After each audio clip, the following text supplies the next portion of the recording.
नमस्कार दोस्तों, कैसे हैं आप लोग। 5 जुलाई 2022 के एडिटोरियल एनालिसिस द हिंदू का और daily news analysis current affairs अलग अलग सोर्सेस से इंक्लूडिंग द हिंदू यहां पे मैं आपके साथ डिस्कस करने वाला हूं। करंट अफेयर्स में डेली न्यूज एनालिसिस में कौन कौन से आर्टिकल्स हैं। तो एकनाथ शिंदे ट्रस्ट वोट जीत चुके हैं, इनकी सरकार बन चुकी है। शिवसेना के अंदर क्या सामंजस्य चल रहे हैं इसके बारे में बात करेंगे। Eastern Rajasthan canal project news में इसको मैं आपको बताऊंगा, एक बहुत इंपॉर्टेंट टॉपिक है ये, एग्जाम्स पर्सपेक्टिव से, नॉलेज पर्सपेक्टिव से इसको देखेंगे। फिर तमिलनाडु से कुछ सॉइल सैंपल्स भेजे गए हैं नई पार्लियामेंट की साइट के लिए। ये क्यों भेजे गए हैं इनको समझने की कोशिश करेंगे। ऑस्ट्रेलिया का प्लान है कि इंडिया को ये क्रिटिकल मिनरल्स प्रोवाइड करेंगे इंडिया के इलेक्ट्रिक व्हीकल मेकर्स के लिए, इलेक्ट्रिक व्हीकल प्रोग्राम के लिए। और ओवरऑल ऑस्ट्रेलिया के ऊपर डिपेंडेंस यूक्रेन रशिया वॉर से बढ़ गई है। क्यों बढ़ गई है इसको बताएंगे। होटल्स सर्विस चार्ज लेवी नहीं कर सकते, ऐसा केंद्र ने बोल दिया। इस न्यूज को देखेंगे। और म्यांमार ने अपनी पहली रीजनल मीटिंग होस्ट की है, जहां पे नेबरिंग कंट्रीज जैसे कि वियतनाम, लाओस, कंबोडिया, चाइना के रिप्रेजेंटेटिव्स पार्टिसिपेट कर रहे हैं। तो इतनी इंपॉर्टेंट न्यूज है यहाँ। उसके बाद एडिटोरियल्स की बात की जाए तो देखिए आज ऑलमोस्ट सारे ही एडिटोरियल्स इंपॉर्टेंट है और मैं लगभग 6-7 में से 6 एडिटोरियल्स आपके साथ डिस्कस करने वाला हूं। मल्टीलैटरलिज्म में क्या प्रॉब्लम है, द पेरिल्स ऑफ मल्टीलैटरलिज्म, इसके बारे में बात करेंगे। India needs to scale up direct nutrition intervention, मतलब कि ओवरऑल जो बच्चे पैदा होते हैं, जो माँ होती है, जो बच्चों को जन्म देती हैं, उनके लिए क्या न्यूट्रिशन इंटरवेंशन होना चाहिए, क्यों जरूरी है, इसके बारे में बात करेंगे। ये जो draft e waste management rules निकल के आए, इनमें क्या परेशानियां हैं, इनको समझने की कोशिश करेंगे। क्या अच्छी चीज है, इनको समझने की कोशिश करेंगे। ये जो द्रविड़ मुनेत्र कज़गम पार्टी का मोटो था कि करप्शन को कम करेंगे तमिलनाडु के अंदर, जिस पर्टिकुलर वेव के ऊपर राइड करके स्टालिन साहब यहां पे सीएम बने, इसके ऊपर अब एक्चुअली में डीएमके क्या कर रही है इसके बारे में बात करेंगे। महाराष्ट्र की असेंबली में किस प्रकार से गवर्नर ने एक न्यूट्रल रोल प्ले नहीं किया है भगत सिंह कोश्यारी ने, इस कंटेक्स्ट में एक व्यू पॉइंट यहां दिया जा रहा है, इसको देख लेते हैं। और ये जो यूएस और ईरान की न्यूक्लियर डील के ऊपर बातचीत है, ये क्यों फेल होती नजर आ रही है, इसके बारे में बात करेंगे। एक और आर्टिकल है मिलिंद कुमार शर्मा साहब का, the problem with our university vision. मैं इसको यहां पे कवर नहीं कर रहा हूं, कभी संडे वगैरह में इसको अलग से कवर कर दूंगा। आप चाहें तो खुद से भी इस आर्टिकल को पढ़ सकते हैं, खुद भी पेपर पढ़ने की थोड़ी बहुत आदत डालिए। तो इतनी हम लोग न्यूज यहां पे डिस्कस करने वाले हैं, editorial plus current affairs. Word of the day देख लेते हैं, यांकी। कौन है यांकी? समवन बोर्न और लिविंग इन द यूएस और स्पेशली इन न्यूजीलैंड, मतलब इंग्लैंड में, ये यूनाइटेड स्टेट्स में रहने वाले अमेरिकन, खासकर नॉर्दर्न यूनाइटेड स्टेट्स में जो रहते हैं, इनको आप बोलते हो यांकी। तो यांकी इस प्रकार से इस शब्द का इस्तेमाल होता है। वीडियो पे लाइक का बटन दोस्तों, चैनल को अब तक शेयर और सब्सक्राइब नहीं किया कर लीजिए, इंस्टाग्राम पे फॉलो कर लीजिए, टेलीग्राम ग्रुप ज्वाइन कर लीजिए। इंस्टाग्राम पे आपसे जुड़ता हूं, ओवरऑल बातचीत करने की कोशिश करता हूं जब भी मुझे समय मिलता है। टेलीग्राम ग्रुप पे आपको लेक्चर की पीडीएफ और लेक्चर की नोटिफिकेशन दोनों मिल जाती है। इंस्टाग्राम पे कभी कभी मैं थोड़ा लेट जवाब दे पाता हूं, कभी कभी उतनी प्रोएक्टिवली जवाब नहीं दे पाता हूं। रीजन बीइंग दोस्तों, बहुत से मैसेजेस आते हैं और दिन भर वीडियोस भी बनानी होती है और भी काम करने होते हैं, तो समय की काफी कमी रहती है। हो सके तो ज्वाइन बटन दबा के दोस्तों, सुपर थैंक्स का ऑप्शन दबा के हेल्प करें, that is specifically helpful. Like button के बगल में आपको ये दोनों ही ऑप्शंस मिल जाएंगे। चलिए पहली news, Shinde wins trust vote in the assembly. तो नई महाराष्ट्र की सरकार बन चुकी, यहां पे trust vote chief minister Eknath Shinde साहब जीत चुके।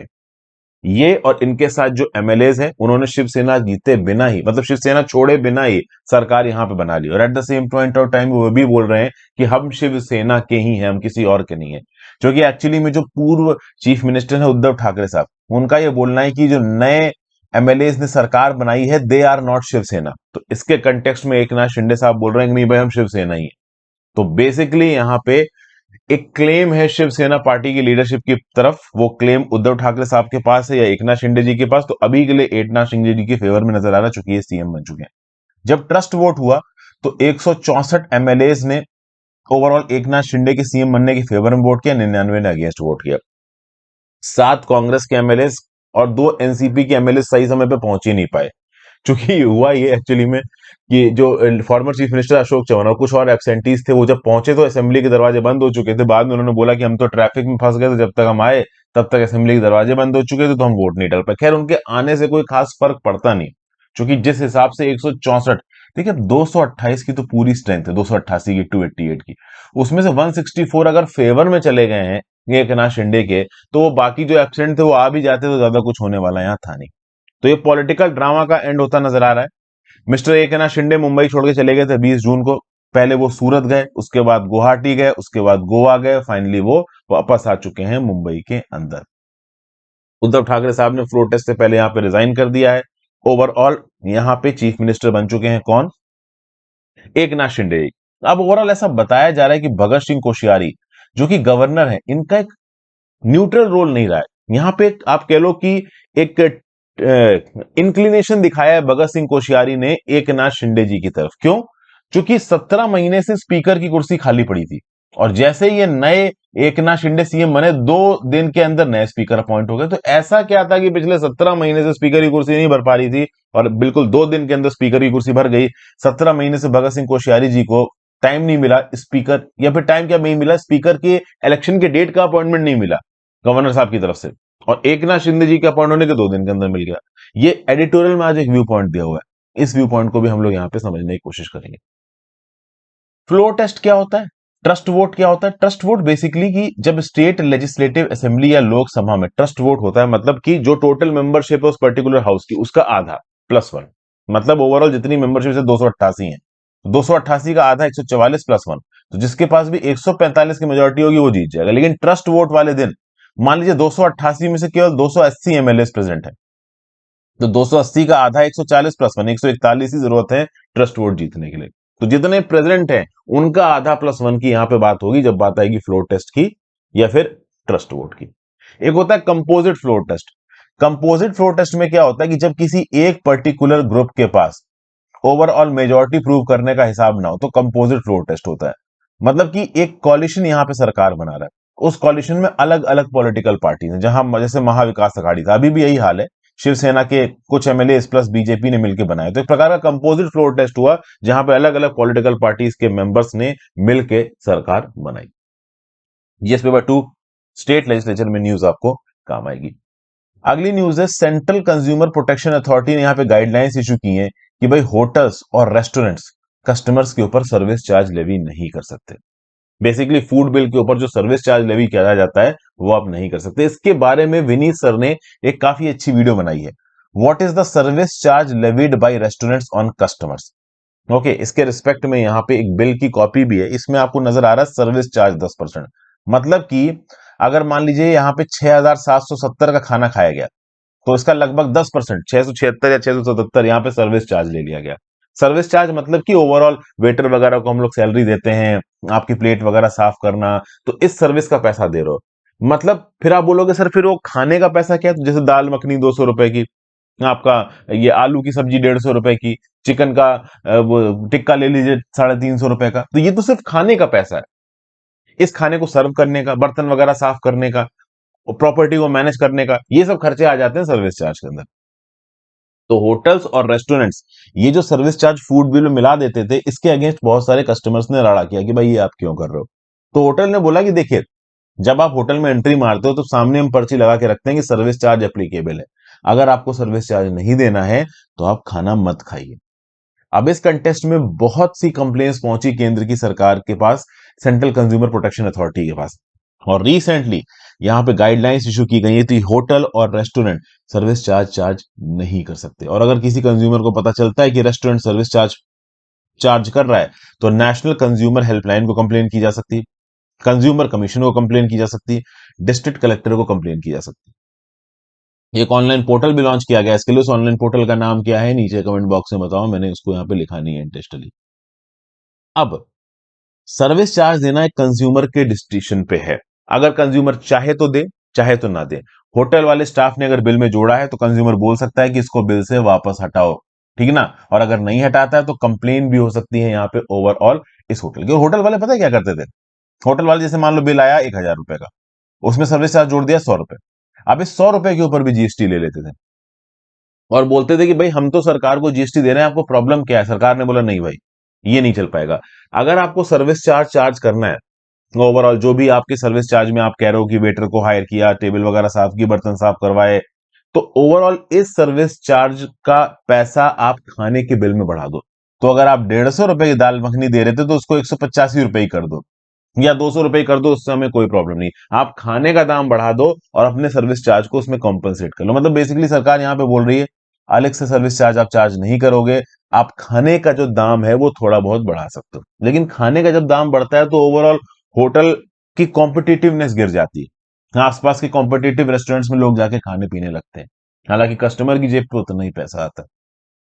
ओके, तो ये सब ओवरऑल यहाँ पे बताया जा रहा है। फूड और बेवरेजेस का पैसा बढ़ा सकते हैं आप, सर्विस चार्ज नहीं बढ़ा सकते। कंज्यूमर हेल्पलाइन पे आपकी कंप्लेन भी हो सकती है। अगर आप ऑटोमेटिकली सर्विस चार्ज डेबिट करते हैं, कस्टमर आपसे बोल सकता है इसको हटाओ, नहीं हटाओगे तो आपके खिलाफ कंप्लेन हो सकती है। ये यहां पे बताया गया। अच्छा, खाने के ऊपर ओवरऑल जीएसटी वगैरह कितना लगाया जाता है? तो 5%। अगर आप किसी एक ऐसे होटल में बैठ के खाना खा रहे हो जहां पे प्रतिदिन का किराया 7,500 रुपए ज्यादा है, ज्यादातर 5 स्टार होटल में होता है, तो वहां पे जीएसटी 18% लगेगा। वैसे नॉर्मल कर केस में किसी रेस्टोरेंट में जाओगे तो जीएसटी 5% ही है।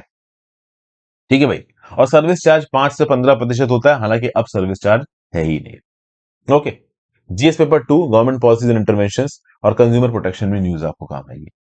अगली न्यूज है centre stops work on Rajasthan canal project. देखिए, ईस्टर्न राजस्थान कैनाल प्रोजेक्ट, अगर इसके बारे में आपको नहीं पता है तो मैं आपको ओवरऑल एक राय दूंगा कि कैनाल रिवर प्रोजेक्ट, इसको मेरे नाम के साथ यूट्यूब में सर्च मारिए, आपको ओवरऑल इस ईस्टर्न राजस्थान कैनाल प्रोजेक्ट के रिस्पेक्ट में जितनी भी जानकारी है वो मिल जाएगी। लगभग 2021 के शुरुआत में मैंने इस प्रोजेक्ट के बारे में एक वीडियो बनाई थी जहां पे बताया था कि राजस्थान के जितने भी चीफ मिनिस्टर्स रहे किसी भी पॉलिटिकल पार्टी के, चाहे कांग्रेस हो बीजेपी हो, उन्होंने ईस्टर्न राजस्थान कैनाल प्रोजेक्ट को बनाने की बात की है। इस पर्टिकुलर प्रोजेक्ट के बनने से राजस्थान की 13 डिस्ट्रिक्ट को पानी मिलेगा। लेकिन बगल के जो स्टेट्स हैं जैसे कि मध्य प्रदेश हो गया, मध्य प्रदेश नहीं चाहता कि ईस्टर्न राजस्थान कैनाल प्रोजेक्ट बने। कांग्रेस बोल रही है कि मध्य प्रदेश में बीजेपी की सरकार, इसलिए यहां पे पॉलिटिक्स हो रही है और ईस्टर्न राजस्थान कैनाल प्रोजेक्ट को नहीं बनाने दिया जा रहा है। ऑलरेडी ये पर्टिकुलर प्रोजेक्ट बनना शुरुआत हो चुकी है, इसकी नेशनल प्रोजेक्ट स्टेटस की डिमांड हो रही है। मतलब कांग्रेस की सरकार राजस्थान के अंदर नेशनल प्रोजेक्ट स्टेटस की डिमांड कर रही है। अगर ईस्टर्न राजस्थान कैनाल प्रोजेक्ट को नेशनल प्रोजेक्ट स्टेटस मिल जाता है तो इसका 90% खर्चा केंद्र की सरकार उठाएगी, 10% खर्चा राज्य की सरकार उठाएगी। लेकिन यहां पे नेशनल प्रोजेक्ट स्टेटस छोड़ो, केंद्र की सरकार के डायरेक्टिव आ गया राजस्थान की सरकार को कि चूंकि मध्य प्रदेश के साथ आपके इश्यूज सॉर्ट आउट नहीं हुए हैं, इसलिए ईस्टर्न राजस्थान कैनाल प्रोजेक्ट पे जो भी काम कर रहे हो बंद करवा दो। तो इस बात को लेकर कांग्रेस की सरकार धरना प्रदर्शन कर रही है कि ये कोऑपरेटिव फेडरलिज्म के अगेंस्ट है, ये केंद्र की सरकार अपने व्यू पॉइंट को हमारे ऊपर फोर्स कर रही है, हमें लोगों के लिए काम नहीं देने दे रही है। Already canal eastern Rajasthan canal project में 37,200 करोड़ रुपए लग रहे हैं। अगर इसको और डिले किया गया तो पैसा बढ़ जाएगा, तो केंद्र की सरकार तो हमें सपोर्ट करना चाहिए, केंद्र की सरकार हमारा काम रोक रही है, वगैरह वगैरह। अब यहां पे होगा क्या? इस ईस्टर्न कैनाल रिवर प्रोजेक्ट में चंबल रिवर बेसिन से पानी दूसरी रिवर्स में जाएगा। सवाल उठता है किस रिवर में जाएगा? तो काली सिंध और परवाती नदी में। तो बेसिकली काली सिंध, परवाती और चंबल रिवर्स को जोड़ा जाएगा। अब बात यह है कि इन तीनों नदियों में जो चंबल रिवर बेसिन है वहां पे एक्सेस पानी है और परवाती काली सिंध में थोड़ा कम है। तो चंबल से पानी ओवरऑल परवाती काली सिंध में भेजा जा रहा है। अब ओवरऑल अगर यहां पे देखो दोस्तों, ये चंबल रिवर बेसिन है, चंबल रिवर बेसिन में ही काली सिंध परवाती आती। ओवरऑल चंबल रिवर बेसिन में पानी की कोई कमी नहीं है, ठीक ठाक पानी है यहाँ पे। ओके, यहाँ पे एक डैम भी है, कोटा बैरेज नजर आ रहा है। ये जो छोटा सा डैम है, इस डैम का नाम क्या बताइए? छोटा क्या, खैर काफी बड़ा है। अब ये जो पर्टिकुलर इलाका है यहाँ पानी ठीक ठाक है, क्योंकि यहां से जो पानी है वो इस इलाके में पहुंचाना, ये टारगेट है ओवरऑल इस पर्टिकुलर कैनाल का। और ये जो कैनाल है वही कहीं कोटा बैरेज के आसपास से निकलेगी, काली सिंध, परवाती और चंबल को जोड़ देगी और ठीक ठाक अमाउंट ऑफ पानी इस कैनाल से निकल के दूसरे हिस्सों में पहुंचाया जा सकता है। और उससे होगा क्या? उससे होगा ये कि आप कह लीजिए जो 13 डिस्ट्रिक्ट्स हैं आपकी राजस्थान की, उनको फायदा मिलेगा। कौन कौन सी? झलावर, बरान, कोटा, बूंदी, सवाई माधोपुर, अजमेर, टोंक, जयपुर, करौली, अलवर, भरतपुर, दौसा, धौलपुर। 3.5 करोड़ की आबादी रहती है यहाँ पे। इन सबको पानी मिलेगा। 2 लाख हेक्टेयर इलाके में इरिगेशन की फैसिलिटीज अवेलेबल होंगी। समझ गए? पहले वो इलाके जहां पे मीडियम बेसिस पे इरिगेशन प्रोजेक्ट चलते थे वो फिर से रीस्टोर हो जाएंगे, क्योंकि राजस्थान एक ड्राई इलाका है। कुछ इलाके जहां पे पहले पानी सोर्सेज हुआ करते थे, अब नहीं है, वहां पे फिर से पानी पहुंचेगा। तो ये ओवरऑल इस पर्टिकुलर प्रोजेक्ट का टारगेट था, लेकिन इस प्रोजेक्ट के बीच में आ चुका है रोड़ा। क्यों रोड़ा आ चुका है? क्योंकि मध्य प्रदेश ऑब्जेक्ट कर रहा है इस प्रोजेक्ट के अगेंस्ट। जो चीफ मिनिस्टर राजस्थान के अशोक गहलोत साहब, इनका बोलना है कि भाई ये जो मध्य प्रदेश का ऑब्जेक्शन है ये गलत है। Inter state water control board के द्वारा जो एग्रीमेंट आया था, और इससे पहले और भी बहुत से एग्रीमेंट्स आए हैं, जैसे कि एक इंटर स्टेट मीटिंग हुई थी राजस्थान और मध्य प्रदेश के बीच में ईआरसीपी पे 2005 में, वहां पे प्रोजेक्ट क्लियर किया गया था। फिर 2010 की जो गाइडलाइंस इशू हुई थी सेंट्रल वाटर कमीशन के, उसके हिसाब से भी ईआरसीपी प्रोजेक्ट सही है। ऑलरेडी इन गाइडलाइंस के हिसाब से मध्य प्रदेश के अंदर बहुत से प्रोजेक्ट्स एग्जीक्यूट हो रहे हैं, जैसे कि मोहनपुरा डैम नेवाज रिवर पे, जो कि परवाती की ट्रिब्यूटरी है, कुंदालिया डैम काली सिंध रिवर पे। इससे मध्य प्रदेश के अंदर 2.65 लाख हेक्टेयर का इलाका इरिगेट किया जाता है। तो ऑलरेडी जब इन गाइडलाइंस के बेसिस पे मध्य प्रदेश के अंदर डैम वगैरह बन रहे हैं, तो कौन से बेसिस पे ईआरसीपी प्रोजेक्ट को मध्य प्रदेश राजस्थान के अंदर रोक रहा है, ये सवाल यहां पे अशोक गहलोत साहब ने उठाया। हालांकि यूनियन जल शक्ति मिनिस्ट्री के सेक्रेटरी साहब ने राजस्थान के चीफ सेक्रेटरी को चिट्ठी लिख के बोला है कि जब तक मध्य प्रदेश के साथ राजस्थान के इश्यू सॉर्ट आउट नहीं हो जाते, तब तक ईआरसीपी के ऊपर काम बंद कर दो। गहलोत साहब ने बोला कैसे काम बंद कर दे, हजारों करोड़ रुपए ऑलरेडी लग चुका है, वाटर एक स्टेट सब्जेक्ट है, हम तो काम बंद नहीं करेंगे, तुम हमको पैसा नहीं दे रहे हो कोई बात नहीं, जो थोड़ा बहुत पैसा राज्य की सरकार के पास है उससे हम ये प्रोजेक्ट कंस्ट्रक्ट करते रहे। इस प्रोजेक्ट के अंदर दो लिंक्स, एक तो नवनेरा बिसलपुर इसारदा लिंक, दूसरा महलपुर बैरेज और रामबर बैरेज लिंक। इसको बनाने में 9,600 करोड़ रुपए लगेगा। इसके लिए पैसा राज्य की सरकार ने एलोकेट किया था, वो पैसा यहाँ पे रिलीज किया जाएगा। तो ओवरऑल यहाँ पे राज्य की सरकार केंद्र की सरकार भिड़ते नजर आ रहा है। अब देखिए ये नहीं होना चाहिए। ओवरऑल बातचीत करके दोनों पॉलिटिकल पार्टीज अपने इंटरनल इश्यूज को सॉर्ट आउट करके लोगों की भलाई के लिए काम करें, वो सही है। ऐसी चीजों में पॉलिटिक्स सही नहीं है, इससे डेवलपमेंट इफेक्ट होता है। जिसके बाद 2-3 इंटरस्टेट डिस्प्यूट्स और वाटर रिसोर्सेज में न्यूज काम आएगी। फिर भाई नई पार्लियामेंट बिल्डिंग के प्रोजेक्ट से रिलेटेड कुछ सॉइल सैंपल्स भेजे गए हैं तमिलनाडु के द्वारा। देखिए तमिलनाडु की रिच कल्चरल हिस्ट्री को डिपिक्ट करने के लिए नई पार्लियामेंट के अंदर, जो कि बनाई जा रही केंद्र की सरकार के द्वारा, 5 इकोलॉजिकल रीजन्स जो हैं आपके, जो तमिल संगम लिटरेचर के साथ एसोसिएटेड है, जैसे कि कुरुंजी, मुलाई, मरुथम, नेथल, पलाई, इनके सॉइल सैंपल्स को कलेक्ट किया गया है और केंद्र की सरकार के पास पार्लियामेंट, नई पार्लियामेंट बनाने के लिए भेजा गया। तो अलग अलग राज्य की सरकार के डिपार्टमेंट्स को यहाँ पे मोबिलाइज किया गया।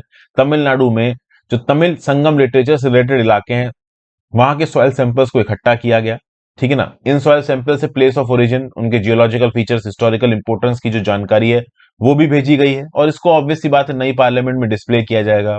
उसके क्या क्या एग्जैक्ट रीजन होंगे वो आगे आने वाले समय में पता चलेंगे। तो सॉइल कहां कहां से भेजा गया है, तो कुरिंजी तिनाई से भेजा गया, नीलगिरी खुदाई केनाल पलानी हिल्स डिंडीगुस डिस्ट्रिक्ट से, कोली हिल्स नमक्कल डिस्ट्रिक्ट से, येराकुड सलेम डिस्ट्रिक्ट से, कोटरालम तेनकासी डिस्ट्रिक्ट से, जवादु हिल तिरुवन्नमलाई डिस्ट्रिक्ट से। फिर भाई from the eastern and western Ghats foothills Coimbatore Salem Tirunelveli Krishnagiri, यहां से भी सॉइल भेजा गया है। मुलाई थाई फॉरेस्ट एंड ग्रासलैंड से भेजा गया। थांजावुर तिरुवुर कोयम्बटूर तिरुचि, यहां से भेजा गया। नेथल तेनाई कोस्टर और शीशोर कुडलोर नागापट्टनम थुथुकोडी कन्याकुमारी डिस्ट्रिक्ट से भी भेजा गया। तो कुल मिला के तमिलनाडु की हिस्टोरिकल सिग्निफिकेंस को ओवरऑल डिस्प्ले किया जाएगा नई पार्लियामेंट बिल्डिंग में। इसलिए जो नए सॉइल सैंपल्स हैं ये भी भेजे जा रहे हैं नई पार्लियामेंट बिल्डिंग में डिस्प्ले के लिए और ओवरऑल कुछ और टेस्टिंग के लिए। अगर हिस्टोरिकल रीजंस की बात की जाए तो हिस्टोरिकल रीजंस कुछ इस प्रकार से नजर आ रहे हैं। जो सबसे आउटर बेल्ट है वो है आपकी नेथल थिनाई, जो उससे अंदर वाली बेल्ट है वो है मारुतम थिनाई, ये वाली। फिर उससे अंदर वाली ये है मुलई थिनाई। फिर उससे अंदर वाली ग्रीन में ये है एक पलाई थिनाई, और सबसे अंदर वाली ब्राउन में कुरिंची थिनाई।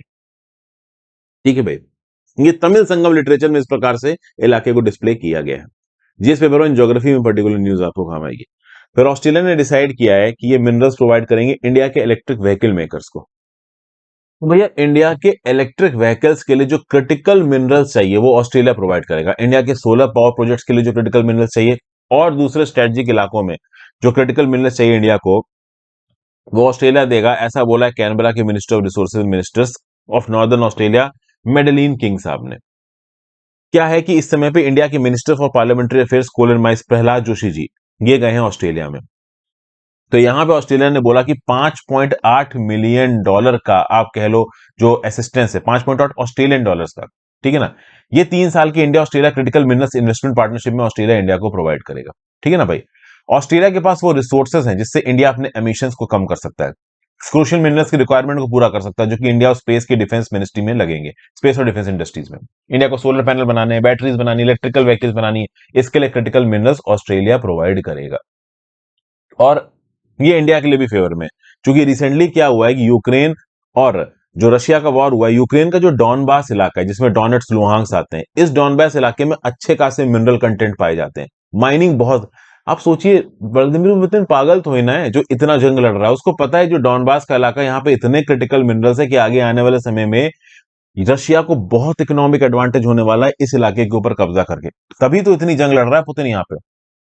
तो डोनेट्स और लुहांस्क का इलाके से लिथियम माइनिंग होती है एक बड़े स्केल पे। अब ये पहले लिथियम इंडिया के अंदर आ सकता था और क्रिटिकल मिनरल्स है जो इंडिया के अंदर आ सकते थे, पर वॉर के चलते वो रुक गया है। तो अभी के लिए इंडिया ऑप्शंस ढूंढ रहा है और वो ऑप्शंस ऑस्ट्रेलिया से निकल के आ रहे हैं। ये जो प्राइम मिनिस्टर है समय पे ऑस्ट्रेलिया के, एंथोनी एल्बनीज, 23 मई की इलेक्शन विक्ट्री के बाद इन्होंने क्वाड मीटिंग में पार्टिसिपेट किया, मोदी जी के साथ बातचीत की, बाइडेन के साथ बातचीत की, प्रधानमंत्री फूमियो किशिदा के साथ बातचीत की, एक ग्रीन और सस्टेनेबल फॉर्म ऑफ एनर्जी बनाने के लिए। ठीक है, तो इस कंटेक्स्ट में अगर देखा जाए तो ओवरऑल ऑस्ट्रेलिया इंडिया की क्रिटिकल मिनरल से मदद करने वाला है, जो कि बहुत जरूरी है। इस कंटेक्स्ट में एक एमओयू भी साइन हुआ है खनिज विदेश इंडिया लिमिटेड और क्रिटिकल मिनरल्स फैसिलिटेशन ऑफिस के बीच में, जो कि एक्सप्लोर करेगा कोबाल्ट और लिथियम माइंस को ऑस्ट्रेलिया के अंदर, वहां पे खुदाई वगैरह शुरू करेगा, एक्सप्लोरेशन शुरू करेगा और ओवरऑल मिनरल्स की माइनिंग करेगा। फिर क्या है, जो 2 स्टेट रन कंपनीज हैं वो ज्वाइंटली इन्वेस्ट करेंगी $6 मिलियन एक्सप्लोरेशन में। इसके साथ साथ इंडिया, चिली, अर्जेंटीना, बोलीविया जैसी कंट्री जो कि लैटिन अमेरिका में आती हैं, वहां पे भी जाके ओवरऑल कुछ बायलेटरल एग्रीमेंट साइन कर रहा है, ताकि इन कंट्री से, चिली, अर्जेंटीना, बोलीविया से भी हम रेयर अर्थ मिनरल्स को लेके आ पाए। क्योंकि देखिए इंडिया का प्लान बहुत बड़ा है। ऑलरेडी हम इंडिया के अंदर $2.4 बिलियन की production linked incentive schemes electrical vehicles के लिए लॉन्च कर चुके हैं। एक इलेक्ट्रिक व्हीकल्स का जो मैन्युफैक्चर इकोसिस्टम है, सोलर पैनल्स का जो मैन्युफैक्चर इकोसिस्टम है, वो इंडिया के अंदर हम मेजर स्केल पे इंप्लीमेंट कर रहे हैं और इसके लिए क्रिटिकल मिनरल्स की रिक्वायरमेंट लगेगी। तो हमारे सोर्सेज डाइवर्सिफाइड होने चाहिए, यूक्रेन से नहीं तो ऑस्ट्रेलिया से, ऑस्ट्रेलिया से नहीं तो मिडिल ईस्ट से, मिडिल ईस्ट से नहीं तो लैटिन अमेरिका से हमारे पास क्रिटिकल मिनरल्स आते रहने चाहिए। उसकी कमी हमारे पास नहीं होनी चाहिए। जीएस पेपर 2 बायलेटरल एग्रीमेंट्स में न्यूज काम आएगी। अगली न्यूज है, म्यांमार होस्ट कर रहा है पहली रीजनल मीटिंग सिंस कू। जो म्यांमार की मिलिट्री गवर्नमेंट है, it is hosting the first regional level meeting. जब से आर्मी ने ताकत ली है, चाइना के फॉरेन मिनिस्टर वांगी यहां पे पार्टिसिपेट कर रहे हैं और मैकोंग डेल्टा के दूसरे नेशंस जैसे कि लाओस, थाईलैंड, कंबोडिया, वियतनाम भी इस पर्टिकुलर मीटिंग में पार्टिसिपेट कर रहे हैं। मीटिंग हो कहां रही है, तो बगान नाम के शहर में हो रही है। ये बगान नाम का शहर यहां पे दिख रहा है, ये म्यांमार के अंदर है, यूनेस्को वर्ल्ड हेरिटेज साइट है। मीटिंग की थीम क्या है, solidarity for piece and prosperity. अब पीस एंड प्रॉस्पेरिटी की मीटिंग हो रही है म्यांमार के अंदर, बगान शहर में, वो कंट्री जहां पे मिलिट्री डिक्टेटरशिप चालू है, कूप हो रखा है। तो अब देख सकते हैं हाइपोक्रेसी इट इज बेस्ट है और चाइना इसको सपोर्ट कर रहा है। चाइनीज लेस्ट इनिशिएटिव एक प्रकार का आप बोल सकते हो, बेगोंग डेल्टा की जो भी नेशन है इनको लीड करता है चाइना। अच्छा, चाइना के साथ टेंशन इन नेशंस के, मैकोंग नदी के ऊपर चाइना ने बहुत से प्रोजेक्ट्स बना रखे हैं। देखिए जो मैकोंग नदी है, इसका फ्लो आपको यहां पे नजर आ रहा है, ऊपर से बहती हुई आ रही है, चाइना से बहती हुई आ रही है। ऊपर का जो स्ट्रेच है ना चाइना का, यहां पे बहुत सारे डैम बने हुए हैं और ये डैम क्या करते हैं कि मैकोंग नदी में जो पानी का फ्लो है इसको कम कर देते हैं। चाइना ने 10 डैम बना रखे हैं अपर स्ट्रेच ऑफ मैकोंग में। अब इस बात को लेके जो बाकी नेशंस हैं, लाओस, कंबोडिया, ये सब रोएंगे, ज्यादा बोल नहीं सकते, माई बाप ये क्या कर रहे हो, डैम बना रहे हो, हमारा कैसे काम चलेगा, तो टेंशन में है ये। तो चाइना बोलता है अरे तुम चिंता मत करो, तुम्हें थोड़ा थोड़ा करके देते रहेंगे, जैसे पपलू नहीं खिलाया जाता, चलो तुमको टॉफी, तुमको चॉकलेट, तुमको केक, इस टाइप से चाइना बांटता रहता है पपलू। तो ओवरऑल म्यांमार में मीटिंग हुई है और इस पर्टिकुलर मीटिंग में म्यांमार सरकार क्या बोल रही है कि देखो दूसरे देश के फॉरेन मिनिस्टर्स यहां पे आके मीटिंग कर रही, मतलब हमारी मिलिट्री की सरकार को प्रॉपर रिकॉग्निशन मिल चुका है।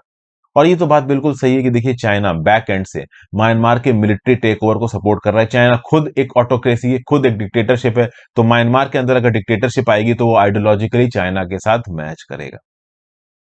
ठीक है, चाइना म्यांमार के अंदर बिलियंस ऑफ डॉलर्स इन्वेस्ट कर चुका है, म्यांमार की माइंस, ऑयल और गैस पाइपलाइन इंडस्ट्री में ओवरऑल इन्वेस्ट कर चुका है, इंफ्रास्ट्रक्चर बनाने में इन्वेस्ट कर चुका है।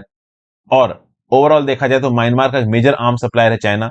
रशिया भी म्यांमार को वेपन्स देता है। तो ओवरऑल म्यांमार की मिलिट्री जो पावर है वो एग्जिस्टेंस में रहने वाली, जल्दी डेमोक्रेसी म्यांमार के अंदर आने वाली। जैसा कि मैंने आपको पहले ही बताया, अगर म्यांमार के अंदर डेमोक्रेसी आ सकती है तो म्यांमार के लोग ही लेके आ सकते हैं और कहीं से नहीं आ सकती। जीएस पेपर 2 इंटरनेशनल रिलेशंस में न्यूज काम आएगी। फाइनली अपने एडिटोरियल डिस्कशन में पहुंचते हैं दोस्तों, 5 जुलाई के daily the Hindu editorial discussion. कौन कौन से आर्टिकल्स डिस्कस करने वाला हूं ये मैं आपको पहले ही बता चुका हूं। तो बिना समय बर्बाद किए पहले आर्टिकल पे चलते हैं, a chaotic world, the perils of multilateralism. देखिए किसी भी वर्ल्ड लीडर का सपना होता है कि वो अपने देश को बड़े प्लेटफॉर्म पे रिप्रेजेंट करे, चाहे वो क्वाड समिट हो, चाहे वो ब्रिक्स समिट हो, चाहे वो G7 समिट हो। लेकिन ऑथर फाइनली यहां पे ये बोल रहा है कि जिस हिसाब से दुनिया इस समय पे चल रही, दुनिया के सामने जितनी अनप्रेसिडेंटेड प्रॉब्लम आ रखी हैं और ये प्रॉब्लम 21वीं शताब्दी के पहले 20 साल में आई है, मतलब ये 2000 से लेकर 2022 तक का टाइम है, इसमें बहुत सी प्रॉब्लम इकट्ठा हुई है। तो इतनी ज्यादा अनप्रेसिडेंटेड प्रॉब्लम है कि ये जो इंटरनेशनल समिट्स हैं, क्वाड, ब्रिक्स, G7, ये ज्यादा कुछ कर नहीं पा रही हैं। और खास बात यहां पे ये है कि ब्रिक्स की स्पेसिफिकली बुराई कर रहा है ऑथर इस पर्टिकुलर आर्टिकल में। तो बेसिकली यहां पे ये जो पर्टिकुलर इंटरनेशनल मल्टीनेशनल समिट्स है ना, ये कुछ नहीं कर सकती, ये बेसिकली पीस बना ही नहीं सकती। अगर आपको पीस बनाना है तो मल्टीलेटरल इंगेजमेंट्स के बजाय बाइलेटरल इंगेजमेंट ज्यादा प्रोडक्टिव है। मतलब दो कंट्रीज मिलकर आपस में बातचीत कर ले, वो ज्यादा बेटर रहेगा। मल्टीलेटरल इंगेजमेंट्स उतने रिजल्ट यहां पे नहीं दिखाएंगे। अब इसका एग्जाम्पल दिया जा रहा है 14वीं वर्चुअल ब्रिक्स समिट के द्वारा, जो कि चाइना ने होस्ट की थी 23 से 24 जून। और इस पर्टिकुलर समिट के स्टेटमेंट से और मोडस ऑपरेंडी से पता चला कि चाइना इस ग्रुपिंग को हाईजैक करना चाहता है। जिस प्रकार से चाइना ने और कई कंट्रीज को यहां पे बैक एंड चैनल से यहां पे इनवाइट किया, जिस प्रकार से चाइना ग्लोबल हेगोमोनी को प्रमोट करता है, दुनिया भर की कंट्रीज को डेप ट्रैप में फंसाता है। और ब्रिक्स की बुराई इस कंटेक्स्ट में ज्यादा हो रही है, रशिया चाइना दोनों मेंबर्स हैं। तो अगर रशिया यूक्रेन वॉर को रोकता है और China line of actual control पे इनग्रेस ना करता, तो जरूर हम कर सकते थे कि हाँ भाई, ब्रिक्स समिट थोड़ा फ्रूटफुल तरफ जा रही है। लेकिन एक्चुअली में यहाँ पे हो नहीं रहा है। देखिए, ब्रिक्स जब बना था ना, इसका जो एक्रोनिम था brick, Brazil, Russia, India, China, इस पर्टिकुलर टर्म को कॉइन किया था जिम ओ'नील ने 2001 में। इन्होंने बोला था कि ये चार कंट्रीज वो होंगी जो 2050 तक ग्लोबल ग्रोथ को डोमिनेट करेंगी। ये बोलना तक इसका जेम्स ई नोल साहब था। अब नील साहब के इस पर्टिकुलर आइडिया को चाइना ने पकड़ा और बोला कि चलो ब्रिक्स बनाते हैं। शुरुआत में तो चार ही कंट्री थी, ब्राजील, रशिया, इंडिया, चाइना, बाद में साउथ अफ्रीका यहाँ पे जुड़ गए।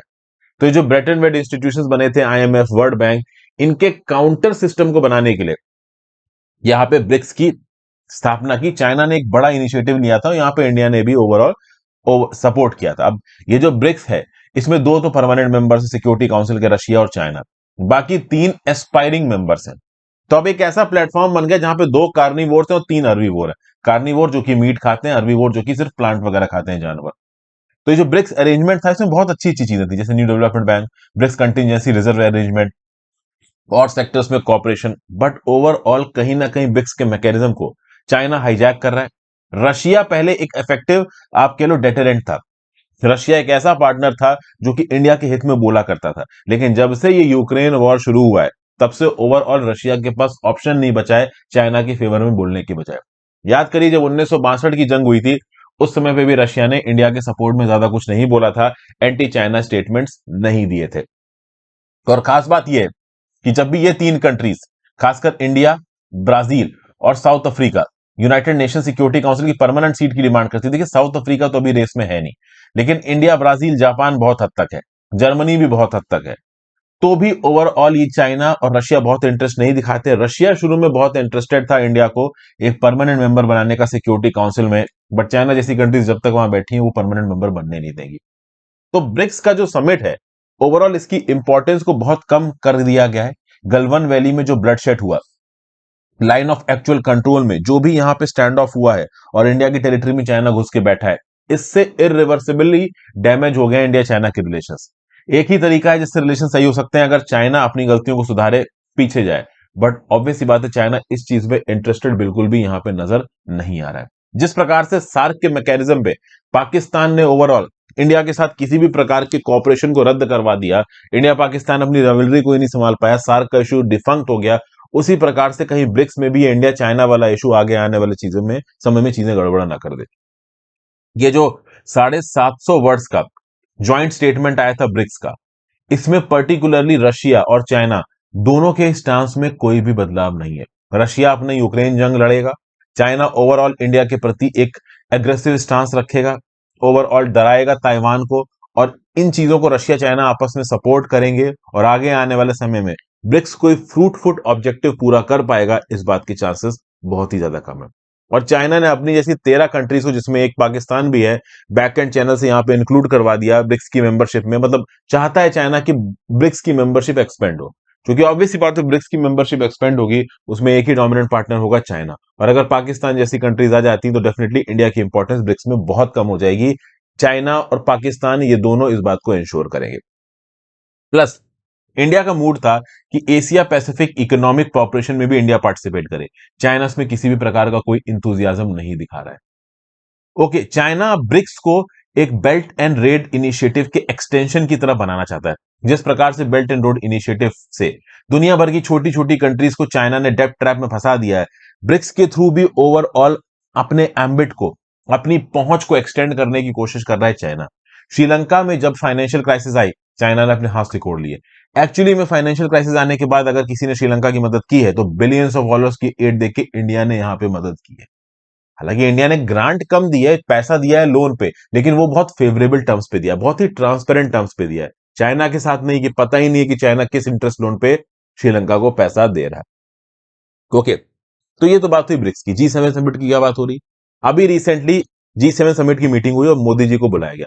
अब वो अलग बात है कि डेमोक्रेसी को लेके, रीजनल फ्रीडम को लेके और यूक्रेन वॉर में न्यूट्रलिटी को लेके इंडिया को काफी क्रिटिसाइज किया गया इंटरनेशनली, बट उसके बावजूद भी यहाँ पे इंडिया को बुलाया गया। मोदी जी ने जाके ओवरऑल मीटिंग अटेंड की G7 की। अब G7 की मीटिंग एक तरीके से कह लो वॉर मीटिंग थी। यूक्रेन वॉर ने डोमिनेट किया G7 की मीटिंग को। तो कैसे यूक्रेन को सोफिस्टिकेटेड वेपन्स, मनी वगैरह प्रोवाइड की जाए रशिया से लड़ने को, कैसे रशिया को काउंटर किया जाए, ये जो डिस्कशंस थे ये डोमिनेंट थे G7 मीटिंग में।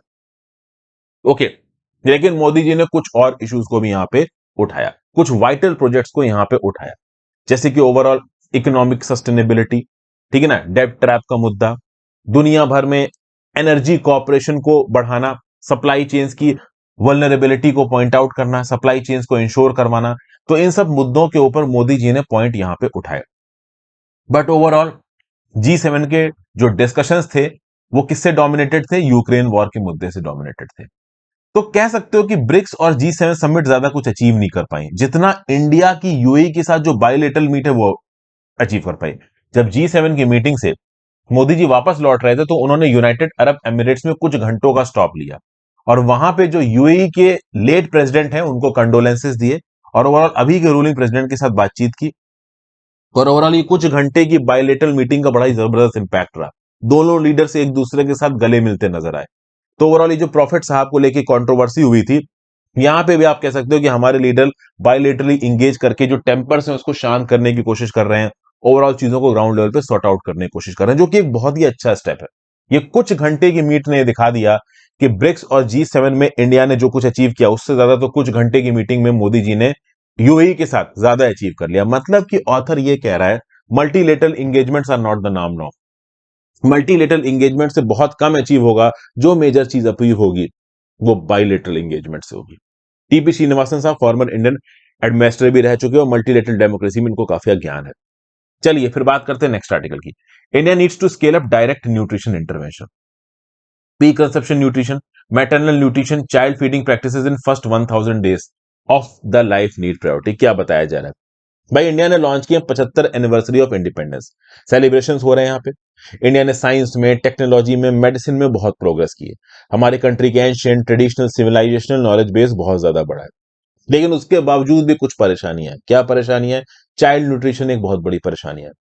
35.5% बच्चे स्टंटेड हैं, 67% बच्चे एनीमिक हैं, उनके खून में आयरन की कमी है। अंडर 5 चाइल्ड मोर्टेलिटी, मतलब 5 साल से कम के उम्र के जितने भी बच्चे मर रहे हैं उसमें 68% मौतें चाइल्ड माल न्यूट्रिशन की वजह से हो रही हैं, ऐसा यहां पे बताया जा रहा है। तो ये जो पुअर न्यूट्रिशन है ये हेल्थ पे इंपैक्ट डालता है। तो जब बच्चा छोटा है उसकी लर्निंग कैपेसिटी और स्कूल परफॉर्मेंस के ऊपर तो इंपैक्ट डालेगा ही डालेगा। जब वो बच्चा बड़ा होगा तो उसकी अर्निंग्स कम होगी, क्योंकि बच्चा बीमार पड़ सकता है, डायबिटीज, हाइपरटेंशन, ओबेसिटी के ज्यादा चांसेस होंगे। तो overall child malnutrition is going to create a problem for the child in initial and later stages of life. इसीलिए डायरेक्ट न्यूट्रिशन इंटरवेंशन बहुत ज्यादा जरूरी है। तो क्या सरकार इसके लिए कुछ कर रही है? बिल्कुल कर रही है। जो नेशनल न्यूट्रिशन मिशन लॉन्च किया था इसको एक पुश देने के लिए रीब्रांड किया गया, इसको पोषण अभियान में बदला गया, prime minister over arching scheme for holistic nutrition. Target क्या था कि माल न्यूट्रिशन को कम करो वुमेन में, बच्चों में, एडोलेसेंट गर्ल्स में। एडोलेसेंट गर्ल्स में, बच्चों में कम करना बहुत जरूरी है, क्योंकि ये जो बच्चियां ये बड़ी होकर वुमेन बनेंगी, बच्चे को जन्म देंगी। अगर इनका खुद का शरीर कमजोर है तो जो इनका बच्चा जन्मेगा वो भी कमजोर होगा। तो अगर एक माँ को आप स्ट्रांग करते हो, और माँ स्ट्रांग एकदम से नहीं हो जाएगी, जब बच्ची छोटे से बड़ी हो रही है तब उसको प्रॉपर खाना मिले, एक प्रॉपर हेल्दी लाइफ मिले, तब ऑब्वियस सी बात है उसका शरीर ग्रो एंड डेवलप होगा। ओके, तो हमारी जो नेक्स्ट जनरेशन, चूंकि माँ के ऊपर डिपेंड करता है नेक्स्ट जनरेशन, अगर माँ ही कमजोर होगी तो बच्चा भी कमजोर होगा। फिर यहाँ पे क्या बताया जा रहा है कि जो ministry of women and child development है ये नोडल मिनिस्ट्री है पोषण स्कीम की। तो ये पहले 1000 दिन में एक बच्चे की लाइफ को मॉनिटर करेंगे। मतलब पोषण स्कीम के अंदर विंडो ऑफ अपॉर्चुनिटी कितनी है? First 1000 days of life. मतलब 270 दिन की प्रेगनेंसी, जब बच्चा पेट में रहता है, 9 महीने तक बच्चा पेट में रहता है, तो लगभग 270 दिन की प्रेगनेंसी, ये बच्चे के पहले 270 दिन हो गए जिंदगी के। और उसके बाद से 730 दिन, मतलब लगभग पहले 24 महीने, पहले 2 साल की जिंदगी। तो इस समय पे बच्चे पे सबसे ज्यादा ध्यान देना जरूरी। इस समय पे बच्चे को अगर प्रॉपर पोषण नहीं मिला तो उसकी बॉडी ठीक से डेवलप नहीं करेगी, एक इरिवर्सिबल स्टंटिंग का फिनोमेना देखने को मिलेगा। मतलब इस टाइम पीरियड में अगर बच्चे को न्यूट्रिशन, पोषण नहीं मिला, तो उसकी बॉडी के कुछ ऐसे वाइटल पार्ट्स ग्रो नहीं करेंगे जिसको बाद में आप खाना पीना खिला के भी ग्रो नहीं कर पाओगे। इसीलिए एक बच्चे के जिंदगी की शुरुआत के 1000 दिन सबसे ज्यादा इंपॉर्टेंट है। यहाँ पे इन्फेंट पे, मदर पे, इन सबकी न्यूट्रिशन पे ध्यान देना जरूरी है। सैनिटेशन को इंप्रूव करना जरूरी है। अच्छा खाना, अच्छा पानी, hygiene, home street food production, बच्चे को ब्रेस्ट फीडिंग कराना, ये सारे एलिमेंट्स यहाँ पे इंपॉर्टेंट हो जाते हैं। अब इस कंटेक्स्ट में क्या हमें कुछ ग्रोथ मिली? बिल्कुल हुई है। एनएफएचएस 5 2019-21 के डाटा को एनएफएचएस 4 2015-16 से कंपेयर किया जा रहा है, और पिछले 4 से 5 सालों में हमें इंप्रूवमेंट मिला है। कौन कौन से फील्ड में? तो एंटीनेटल सर्विस अटेंडेंस, प्रेगनेंसी के दौरान वो वुमेन जो कि ओवरऑल मेडिकल हेल्प लेती है, इनका नंबर बढ़ा है 58.6% से 70% हो गया। वो वुमेन जिनका खुद का सेविंग बैंक अकाउंट है, ये 63% से 78.6% हो गया। वो वुमेन जिनके पास खुद का मोबाइल फोन है, ये नंबर 45.9 से 54% हो गया। वो वुमेन जो कि भाई 18 साल से कम की उम्र में उनकी शादी हो जाती है, नंबर घटा है, 26.8 से 23.3% हो गया। वो वुमेन जिनको 10 साल से ज्यादा की स्कूलिंग मिल रही है, ये नंबर 35.7% से 41% हो गया। वो वुमेन जिनके पास क्लीन फ्यूल है कुकिंग का, एलपीजी वगैरह से खाना बना रही है, उनको कंडे पात की और जला के खाना बनाने की जरूरत नहीं, इनका नंबर 43.8 से 68.6% बढ़ गया। तो ये सारे इंडिकेटर्स बताते हैं कि नो डाउट वुमेन एम्पावरमेंट हो रहा है। ऐसा नहीं है कि वुमेन एम्पावरमेंट नहीं हो रहा है, definitely women empowerment is there. लेकिन अभी भी कुछ ऐसे फील्ड हैं जहां पे हम थोड़ा पीछे रह गए।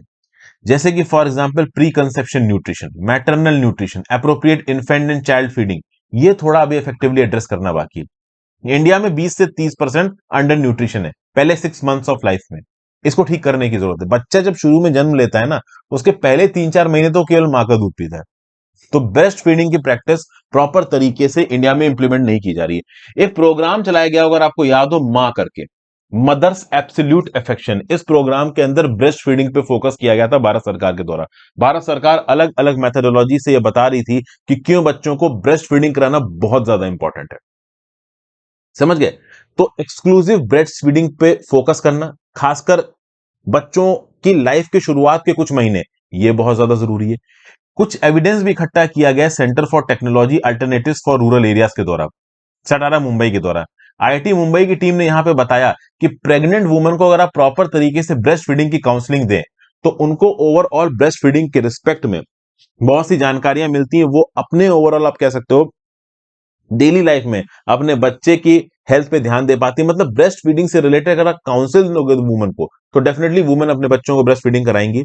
और अगर एक प्रॉपर तरीके से ब्रेस्ट फीडिंग मिलती है बच्चे को, तो उसका वजन ऑन एन एवरेज प्रतिदिन 30 से 35 ग्राम बढ़ेगा, और जो अंडर वेट प्रेवलेंस रेट है वो कम होगा। ये यहां पे बताया जा रहा है। फिर एनएफएचएस 5 का यह भी बोलना है कि एक और न्यूट्रिशन इंटरवेंशन की कमी है। कॉम्प्लीमेंट्री फीडिंग प्रैक्टिसेस प्रॉपर तरीके से इंडिया के अंदर नहीं हो पा रही है। ठीक है ना? मतलब complementing semi solid feeding with continuation of breast milk from 6 months onwards, मतलब 6 महीने के बाद, 6 महीने तक बच्चे को मां का दूध पिलाना, और उसके बाद थोड़ा बहुत ब्रेस्ट मिल्क, और फिर सेमी सॉलिड जैसे सेरेलैक जैसे आप फूड्स आते हैं। इस प्रकार के बहुत सारे न्यूट्रिशन फूड्स मार्केट में अवेलेबल हैं। तो इस प्रकार के फूड्स आप बच्चों को अवेलेबल करवाइए, ताकि ओवरऑल शुरुआत के 2 साल तक उनको प्रॉपर न्यूट्रिशन मिले, उनकी बॉडी में प्रॉपर ग्रोथ हो, और ओवरऑल आगे आने वाले समय में वो अपने आप को एक हेल्दी इंडिविजुअल में बदल सकें। इसके लिए integrated child development scheme, take home ration packets public distribution scheme के अंदर, इंटीग्रेटेड चाइल्ड डेवलपमेंट स्कीम के अंदर आंगनवाड़ी वर्कर्स के रोल, इन सबको यहां पे पॉइंट आउट किया जा रहा है पोषण 2.1 के 2.0 के अंदर चीजों को इंप्लीमेंट करने के।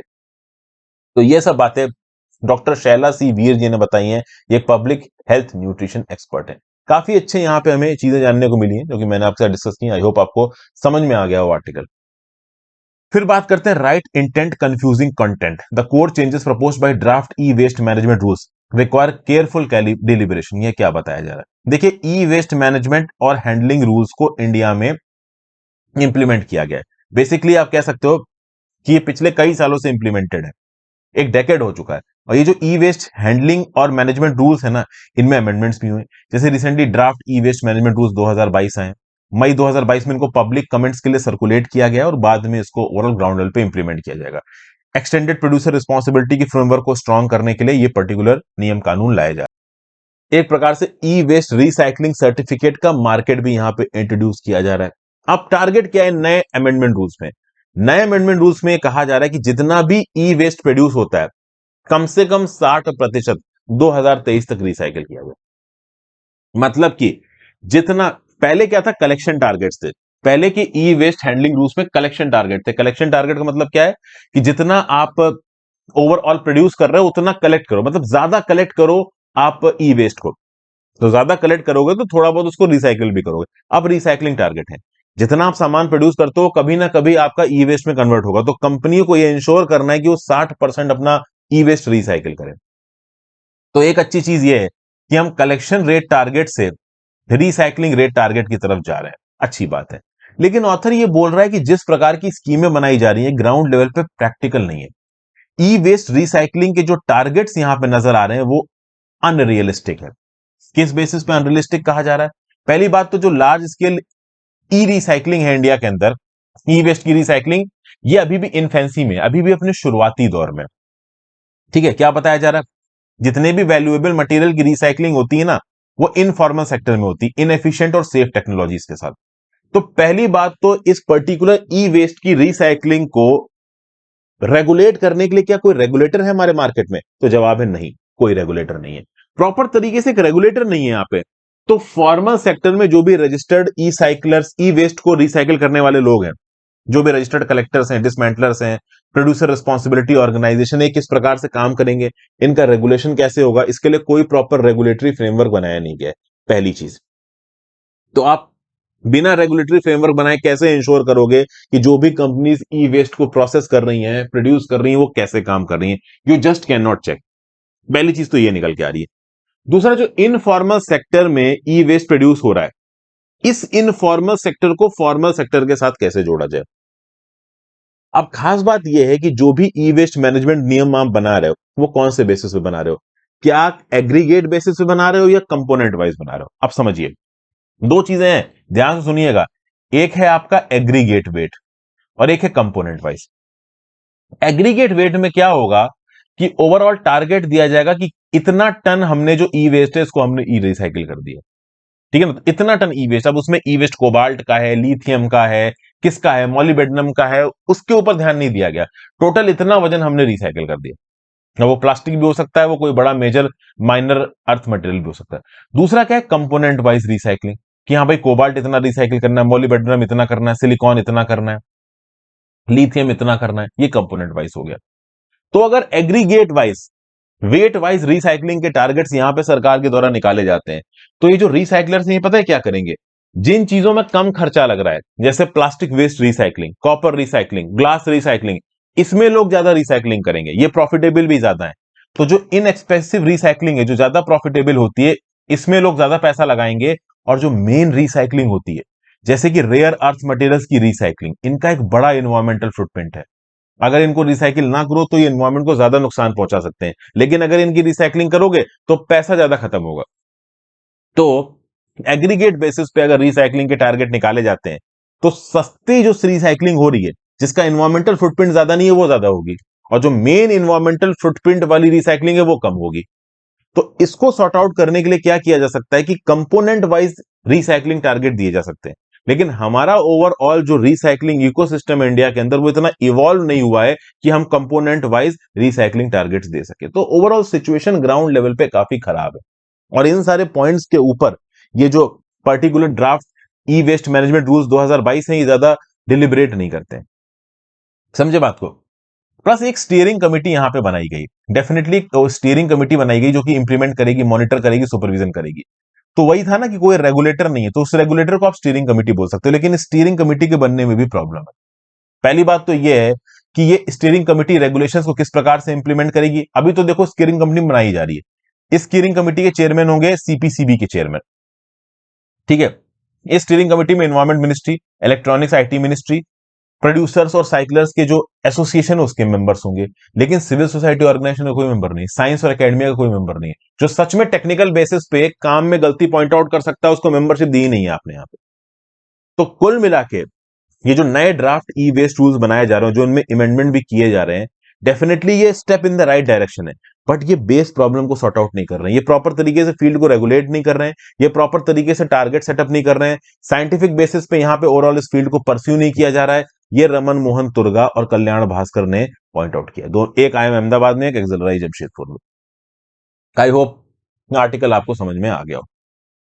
फिर भाई एक आर्टिकल है डीएमके को लेके। डीएमके करप्ट ऑफिशियल्स के अगेंस्ट लड़ाई नहीं कर रहा है। देखिए, डीएमके के लीडर एमके स्टालिन साहब जब चीफ मिनिस्टर बने, उससे पहले जो कैंपेन इन्होंने चला था, उन्होंने बोला था कि जो भी करप्ट मिनिस्टर हैं एआईएडीएमके रिजाइम के, इनको हम छोड़ेंगे नहीं। ठीक है। ओवरऑल जुलाई 2018 दिसंबर 2020 जब एआईएडीएमके की सरकार थी, तब स्टालिन साहब मिले तमिलनाडु के गवर्नर बनवारी लाल पुरोहित से, और बोला कि उस समय के जो चीफ मिनिस्टर है एदा कद्दी के पलानास्वामी जी, और जो बाकी इनके साथी हैं जिनके ऊपर करप्शन के इल्जाम है, इनके ऊपर आप एक्शन लो। तो पलानास्वामी, ओ पनीर सेल्वम, एसपी विलोमानी, पी थंगमानी, कामराज, विजय भास्कर, उदय कुमार, जय कुमार, ये सब बड़े लीडर्स हैं एआईएडीएम के पार्टी के। इनके ऊपर करप्शन के इल्जाम लगाए स्टालिन साहब ने, और बोला कि अगर मैं जीत के आया इलेक्शन तो इनके खिलाफ एक्शन लूंगा। इनफैक्ट स्टालिन साहब समय समय पे गवर्नर को बोलते रहते थे कि prevention of corruption amendment act 2018 के सेक्शन 17A के अंदर आप सीधे सीधे इनके खिलाफ एक्शन ले सकते हो। लेकिन जब से डीएमके पावर में आई है, तब से ओवरऑल इन लीडर्स के खिलाफ कोई खास एक्शन लिया नहीं गया है। तो पहले जब इलेक्शन जीतना था, तब स्टालिन साहब और डीएमके पॉलिटिकल पार्टी बहुत ज्यादा एंटी करप्शन अपना व्यू पॉइंट दिखा रही। तो जब जीत के आ गए, उसके बाद करप्शन के ऊपर इनका जो एक्शन है वो ज्यादा नहीं है।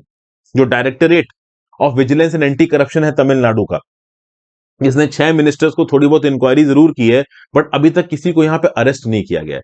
जब स्टालिन साहब इल्जाम लगा रहे थे, तो इल्जाम बहुत सीरियस थे, लेकिन जब ग्राउंड लेवल पे इल्जामों को एग्जीक्यूट करने की बात आई, लोगों को अरेस्ट करने की बात आई, अकाउंटेबल ठहराने की बात आई, तब ग्राउंड लेवल पे ज्यादा कुछ किया नहीं जा रहा। 1996 में भी कुछ ऐसा हुआ था, डीएमके ने एआईएडीएमके को हराया था। जयललिता के लिए 6 महीने के लिए अरेस्ट हुई थी, 3 स्पेशल कोर्ट्स बने थे जयललिता जी के ऊपर, 46 केसेस, 46 केसेस करप्शन के थे, इनके मिनिस्टर्स के अगेंस्ट, आईएएस के अगेंस्ट। और 2001 और 2014 में अपनी चीफ मिनिस्टर की कुर्सी भी छोड़नी पड़ी थी जयललिता जी को इसी वजह से। तो कुछ ऐसा यहां पे डीएमके क्यों नहीं कर रही है, जब ओवरऑल इलेक्शन के प्रोपोगंडा के समय पर उन्होंने बोला था कि ऐसा करेंगे, ये अपने आप में क्वेश्चनेबल है, ऐसा यहां पे बताया जाएगा। ठीक है भाई। फिर अगला आर्टिकल है in the political thicket on speaker election of Maharashtra assembly. तो बताया जा रहा है कि भाई महाराष्ट्र की असेंबली में जो स्पीकर का ऑफिस था, वो 17 महीने से खाली था। 17 महीने से खाली क्यों था? क्योंकि ओवरऑल जो स्टेट लेजिस्लेटिव असेंबली के नियम कानून थे ना, वो थोड़े क्लियर नहीं थे। जो भगत सिंह कोश्यारी साहब है, उनका ये बोलना है कि कुछ लिटिगेशन पेंडिंग है, असेंबली के रूल्स क्लियर नहीं है, इसलिए स्पीकर के इलेक्शन को अभी कंडक्ट नहीं कर सकते। तो स्पीकर के सारे काम डेप्यूटी स्पीकर कर रहे हैं। 17 महीने से स्पीकर की सीट खाली थी, चूंकि रूल 6 के अंदर भगत सिंह कोश्यारी साहब का यह बोलना था कि वो इलेक्शन डेट नहीं दे सकते स्पीकर के इलेक्शन की। अब वैसे टेक्निकली देखा जाए तो स्पीकर चुनना स्टेट लेजिस्लेटिव असेंबली का प्रेरोगेटिव, इसमें स्पीकर का कोई भी लेना देना नहीं है। लेकिन स्पीकर के पास एक पावर है कि स्पीकर किस डेट पे इलेक्ट होगा, वो इलेक्शन डेट यहां पे गवर्नर अनाउंस करेंगे, और गवर्नर कोई इलेक्शन डेट अनाउंस ही नहीं कर रहे थे। कह रहे थे लिटिगेशन चल रही है, जो एसएलए के नियम कानून है वो क्लियर नहीं है, इसलिए हम स्पीकर अपॉइंट नहीं कर सकते। ये बोलना था किसका? भगत सिंह कोश्यारी साहब का। लेकिन जैसे ही एकनाथ शिंदे को चीफ मिनिस्टर बनाया गया, उसके 2 दिन के अंदर स्पीकर यहां पे इलेक्ट कर लिया गया। भगत सिंह कोश्यारी साहब का जो भी डाउट था, वो डाउट यहां पे हट गया। तो ओवरऑल इस पर्टिकुलर बेसिस पे ये बताया जा रहा है कि भगत सिंह कोश्यारी का जो रोल है, that is not neutral, it is biased. ये बेसिकली ऑथर यहां पे कहने की कोशिश कर रहा है। चूंकि स्पीकर को चुनना यहां पे ओवरऑल किसका ऑब्जेक्टिव है? स्टेट लेजिस्लेटिव असेंबली का, इसमें गवर्नर का कोई लेना देना नहीं है।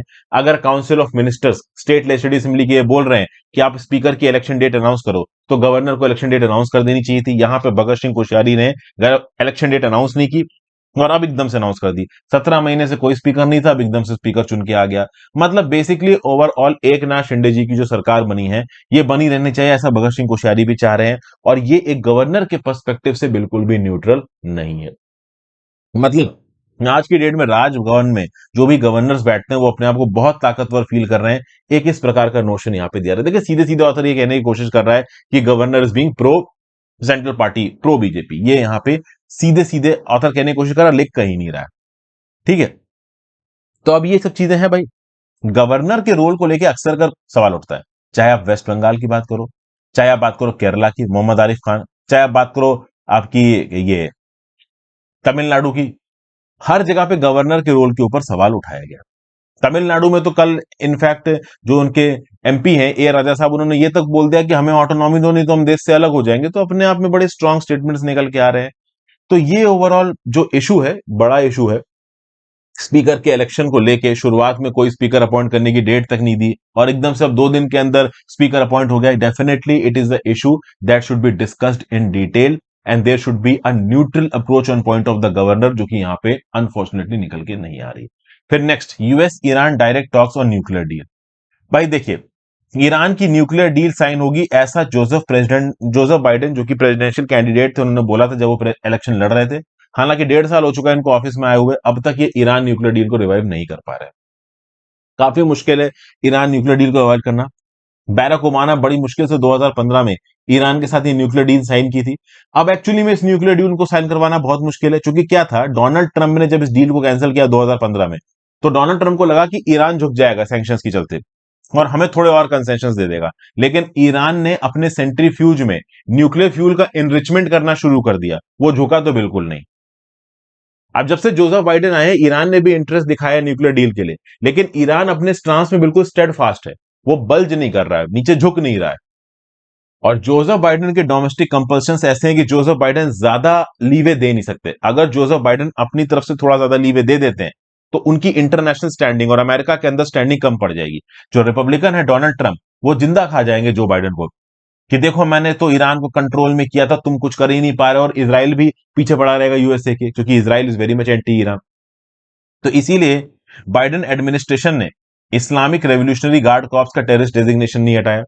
ईरान की पहली रिक्वायरमेंट तो ये कि ये करो। इनफैक्ट इसके सबसे बड़े लीडर को तो डोनाल्ड ट्रंप ने एग्जीक्यूट करवा दिया था, मोहम्मद कासिम बिन सुलेमानी, अगर आपको याद हो, 2 साल 3 साल पहले की न्यूज है ये। तो कुल मिला के यूएस और ईरान के बीच में ये जो न्यूक्लियर डील टॉक है, ये ऑलमोस्ट फेल होती नजर आ रही है। इसके सक्सेसफुल होने के चांसेस अब देखिए ना के बराबर है यहां पर। ओके, कतर की बात की जाए तो कतर ने यूएस तालिबान फैसिलिटेट की थी टॉक्स फरवरी 2020 में। कुछ इस प्रकार की टॉक शायद कतर फिर से फैसिलिटेट करेगा यूएस ईरान के बीच में। लेकिन इन टॉक से पहले ही यूएस ने और बाद में भी बोला कि देखिए, बहुत मुश्किल है यहां पे ईरान के साथ न्यूक्लियर डील रिवाइव करना। सामने से यूएसए और ईरान दोनों बोल रहे हैं कि definitely we will revive the nuclear deal, but ground level पे किसी के लिए भी इस डील को रिवाइव कर पाना मुश्किल हो रहा है। पहले आप वाला काम हो रहा है।